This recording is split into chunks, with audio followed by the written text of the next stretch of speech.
Hi guys, welcome back to our YouTube channel. So in this tutorial, we're going to learn how can we draw an ellipse in AutoCAD. So let's understand what is ellipse, guys. Basically, ellipse is a type of circle, but the radius from the center to its adjacent side varies from point to point of that side of the ellipse. Okay, so to draw it, you just have to click on this home, and in this draw group you have to click here and you have to select center. Just after clicking, this command box will be activated and you have to specify the center of the ellipse. Let's suppose I'm taking this as a center here, and now you have to specify the end point of the axis.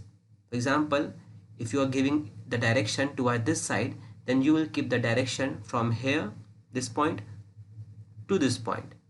So always remember, guys, one thing, that if you are drawing an ellipse, then the horizontal distance or either the vertical distance, if you want to keep the horizontal distance, for example, if you want to keep the horizontal distance from here till here 10 feet, then always consider the distance half of it.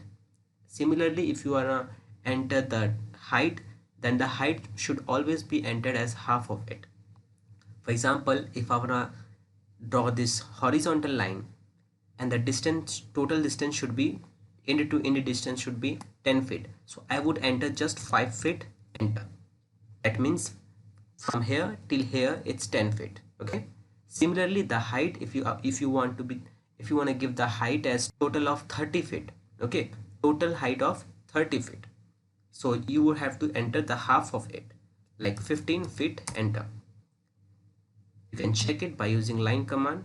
You can see here the total height is 30 feet and total width is 10 feet. So guys, this way you can create an ellipse using center. Hope you like this video. Thank you. If you really like the content, then please like the video and click subscribe to see more videos like this. And don't forget to share this video with others. You can find the link to complete basics to advanced Excel tutorial in the description below, or you can visit mahagurus.com to see lots of other software courses. Thank you.